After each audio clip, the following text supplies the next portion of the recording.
Boutique Bijou d'or Mossi Elengi. Boutique Bijou d'or Mossi. Voilà, couleur riche. Boutique Bijou d'or Mossi. Voilà, couleur riche. Boutique Bijou d'or.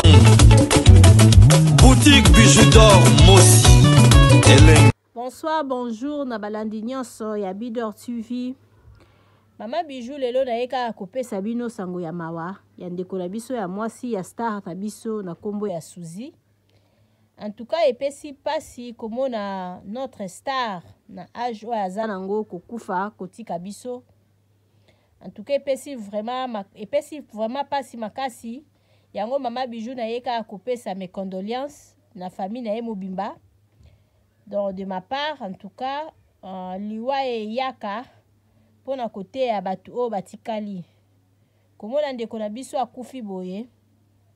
Biso ba o totikali tolekie na eloko te. Tango tomo tokende ba place ya matanga ezala pona tokende kozwa mwa implice.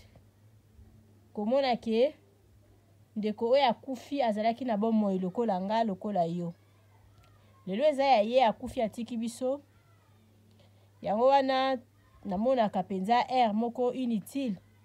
Ya kozalaka na ba problème. Ya kofinga ka abatu. Surtout na bandeko langa oyo basala quand même émission na ngai. Donc koyaka ka boyo bandi kofinga batu, bandi kokota na ba vie privée ya batu, kobeta ba sete kofinga. En tout cas été ya biso. Na mokili oyo toza vraiment ba passagère. Toyaki na biso tokoleka. Eza lokola bis mutu ya mutaza na arena ye. Toluka kimia na mutu nyonso. Totika kokota na makambo ta mususu toyebi mutu na makolo te. Totika kolinga ko nuire ba vie ya baninga. Totika kolinga kopesa ba témoignage ya mabe pona muninga. Totika ko inventer makambo pona baninga. Totika d'abord komisala na mabe. Parce que mokili oyo toza na biso bapaya. Et vanité de vanité. Tozwa mayele. Tosala ba émission pona ko nuire ba vie ya baninga te. Tosala ba émission pona ko finga baninga te, pona ko yaka ko détruire ba mabala, ko détruire ba famille ya baninga te. Donc Mama Bijou lobi lelo eza ya Mama Suzy lobe kokozala ya yo mutu ozotalanga. Lobi pe koki kozala ya Mama Bijou yango wana il faut to luka kimia na mutu nyonso. En tout cas, na présenter lisusu ba mes condoléances na ba actrice nyonso tout ya mboka na biso Congo. Ya batu nyonso to basala musala moko na Mama Suzy. Et puis la famille na ye. To lela na famille. Merci. Bote bande konyo surtout partout ici que zo melibino ngai wabino marila au mwaka animatrice na mino na Canada na Edmonton. Lelo toza le 25 samedi le 25 février. Numéro à guécho, s'il te plaît.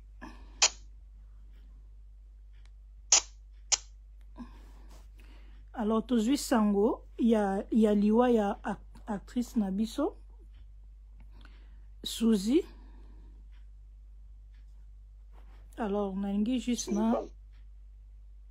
na benga ba quelques comédiens pour ba pesa moi liloba na bango molimo na epema na kimia. Zena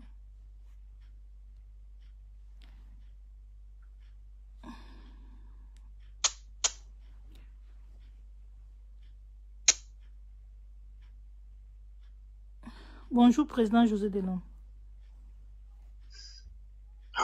Bonjour, ma. Oyoki sango ya liwa ya Suzy? Ouais, donc, nous sommes sur la côte de en direct na groupe, il y a Emono Vivant, donc, qui toujours partagé, on a assez pris. Donc ils ont les kilanga donc nazo batena nawe batelo wa sala nazo binga baninga ni supana kinde bazo confirmer na tout de suite donc na yiba ko même pas petite sœur Bibiche t'as tout informé biso tout de suite na groupe ya Emono na otobenga Mike la Duchesse azo confirmer ngaki na minute tozoloba bazana ba gesho na kin na mbauke na morgue donc vite na monde tout le monde bazo koma wala na ba numéro ba tuna na moi ekomi do na téléphone amba la modi kuna omo na osute pona oyi bandinga education numéro donc c'est confirmé maman. OK. Abelaki pour dernièrement toto tala na Belleville tu ko tourner théâtre né ya suka. Ndenge na tunu Bibiche azo expliquer na lobi yala ki pena gravité abe auti ko bela il paraît azaki sur na koma motema donc c'est là ndenge to toujours sur la boue na benga gesho po bazana ese place wana. OK. Dans na reti ko tuna numéro ango mena auto senga msupa la Duchesse. Makambo ndenge zo na website donc comme na kubanga yango mona air moko ta bato bazofinga bazolo batina o répondre les antepos donc lobe ko koma paye yo vite fait. C'est ça. Ko fana ba poma bato ma wate. Na benga gesho mes aizo lekate yo. Donc c'est un peu ça. OK. Tu vois donc mon mutakuta iko tourner lelo ba bengi yo azate. Babiloko bato bazosala bato kofinga bato komaka babiloko air tout ezo ke no vanda na mitema yango ezo ke no bingisa ba mort subita boy ba éviter o bango ba créer ba bato donc voilà. OK. Suzy azaki na problème na internet dernièrement pour bi makamba motema. En tout cas motika liko peut-être ndenge Bibiche auto ko expliquer ok auto ki hôpital ala na problème na motema. On ne sait jamais, bah, pour moi, on est gros à la internet, et me quand tu vas dans la boba masolo, tu bêta, vous quoi accumuler, tant que vous bima di kumba la moko, quand ils ont comme ça va tout. OK. Kosolane ya suka yo na ibo soleil kizaki kan? En tout cas, na privé, bon, il n'a qu'un groupe, hein. OK. Qu'un groupe, na groupe la biche est mono vivant, mais à ça, pena, petite sœur, bon, attends, pardonne, voilà, message que la Duchesse a dit. Ah, OK, auto-confirmer, c'est bon. Vous avez soussoundé trop sur la bonne, mais regardez la maman top.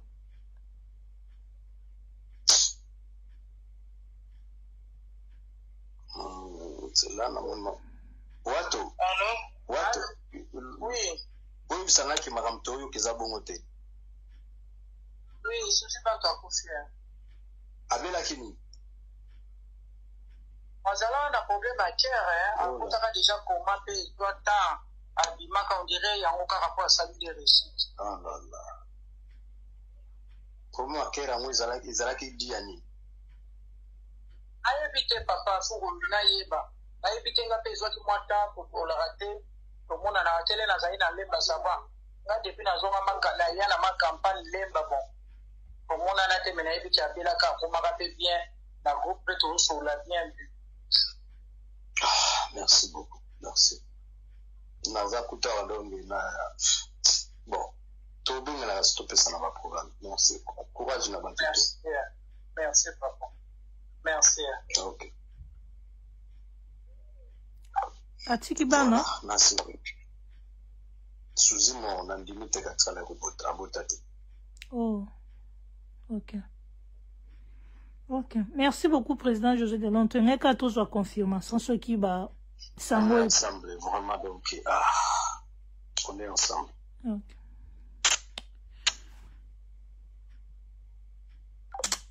Voilà. On est acquis, Président José Delonde, hein, à Bengi Mama Top. Et puis, c'est confirmé, artiste Nabiso comédienne Suzy, à Otikotika Biso Mokonalelo, le 25 février 2023. Moli Monae et Manakimi. Oui, appartement Nabiso, oh, Mama Bijou Lubaka, appartement simple. Tous en a deux sortes d'appartements simples. Tous en appartement simple, oh, Ezali à $15 par jour. Tous en l'appartement simple, oh, Ezali à $20 par jour. Maman Bijou soka koloba $20, koloba €20, ça dépend à pays ni oyo vandi parce que euro na dollar pour le moment ezakaka ndenge moko. Appartement na biso bozo mona mbetu ezali appartement oyo ezali appartement simple toza kozwa yango na ba séjour soko osala plus de 14 jours tokozwa yango na 20 € par jour. Ce que ça la moins de 14 jours tokozwa yango na 25 € par jour. Appartement na biso ezali na garde-robe na kati, ezali na télévision na kati, ezali na frigo na kati, ezali na cafetière na kati, ezali climatisé. Ezali na mbetu ya 2 personnes. Appartement na biso bozomona ezali na douche debout ya kitoko, toilette na biso ezali propre. En tout cas ndako na biso oyo appartement na biso oyo bozomona ya 20 $ par jour. Yango oyo eza kitoko makasi. Toza na appartement oyo ezali ya 15 $ par jour. Yango pe ezali na biloko nyonso tu ndenge bomoni na kati, sauf que kuna eza na garde-robe te, kuna totia régal moko likolo. Oyo mutu akoki koya kotia ba valise na ye likolo. Contactez biso na appartement oyo bozomona bokozala jamais dessus. À part ba appartement simple, toza na appartement na biso oyo ezali chambre, salon, cuisine. Toza na appartement oyo ezali 2 chambres, salon, cuisine. Toza na problème ya maïté, toza na problème ya courante. Notre appartement eza kitoko, eza wana pona bino bana ya poto. Benga Mama Bijou, contactez Mama Bijou. Okozala jamais desi. Ndako na biso ezali na sécurité assurée. Mama Bijou alobaka ndako ya 15 $, zwa yango penza na valeur ya 15 $, kozwa yango na valeur ya ba 5 étoiles te. Benga ngai, na pesaka toujours adresse na biso.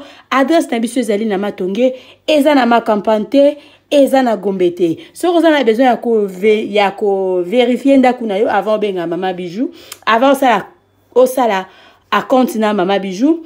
Benganga la pesa au numéro ya gérante na biso, kende visiter place na yo, yaka zongela Mama Bijou pona osala réservation na yo. Borozala jamais desi, ndako na biso eza wana pona ba séjour na bino. Merci.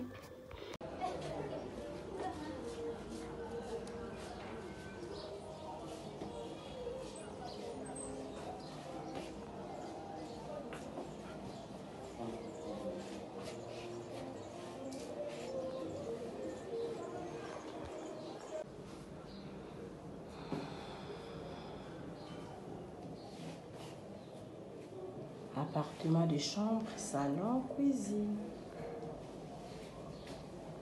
Ça, c'est la chambre.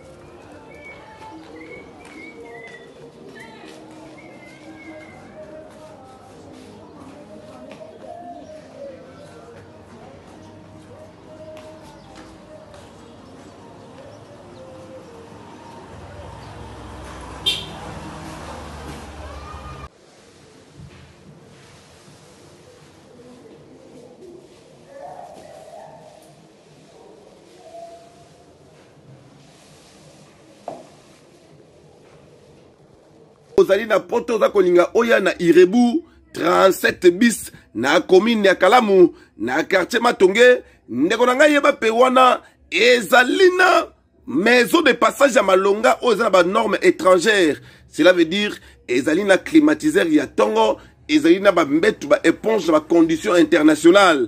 Kaka wana restaurant ya kanda ezali oyo kolamba elubu ya poto ezali pe ya ba Afrique ezali. Ndeko na ngai kanga oyo ba ete kaka na Irebu 37 bis A. Ndeko na ngai kuna ezali na ba boutique ya kosakana te oyo ba chaussures ba biloko ezali songolo pakala na kata na kosakana te. Bilamba eza kutu ya koloba te, ba veste ya kanda pe ba parfum oyo ya malonga na kata nango ba vin international ezali na ndenge ya kosakana te. Wana ezali na kati ya Matonge, maison de passage na biso. Maison de passage na biso ya Goyo, maison de passage na biso ezana ba climatiseur, ezali climatisé. Maison de passage na biso ezana Matonge na Irebu A37.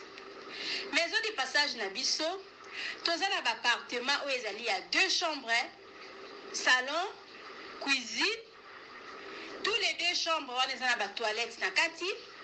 Maison de passage na biso tozali na appartement oyo ezali kaka salon, salle de bain, chambre, na cuisine. Tozali lisusu na appartement na biso oyo ezali appartement ya pamba lokola chambre na toilette. Toilette na oyo salle de bain na ona kati. Chambre oyo ezali ya pamba oyo ezaka na salle de bain okoyamba bapaya na yo na kati. Chambre oyo ezali chambre salon cuisine, salon ezali ya munene comme kokoyamba bapaya na yo na kati, comme koki koyamba bapaya na yo libanda. Mai na biso ebimaka kitoko. Courant na biso toza na balune ebele. Toza na groupe na biso soki courant ekei totie essence na kati ya groupe. Ndako na biso ezali sécurité, eza la sécurité ya makasi. Maison de passage na biso na matonge toza kobengisa bino. Mwana nyonso tu ya poto. Benga numéro oyo ozomona. Réserver place na yo pona ozwa place na yo ya kolala. Na kati ya maison de passage na biso tozali na boutique. Boutique oyo bazoteka ba du verre, bazoteka nyonso tu na kati ya boutique wana. Tozali lisusu na nini voiture oyo totie na disposition na bino batu bozoya na kati ya maison de passage na biso oyo tobengi yango Bidor. Contactez Bijou d'Or TV. Contactez numéro oyo moni. Réservez place na yo. Ozwa place na yo avant parce que ba place na biso mingi eza kozala toujours occupé. Benga avant zwa place na yo. Okozala jamais déçu. Merci.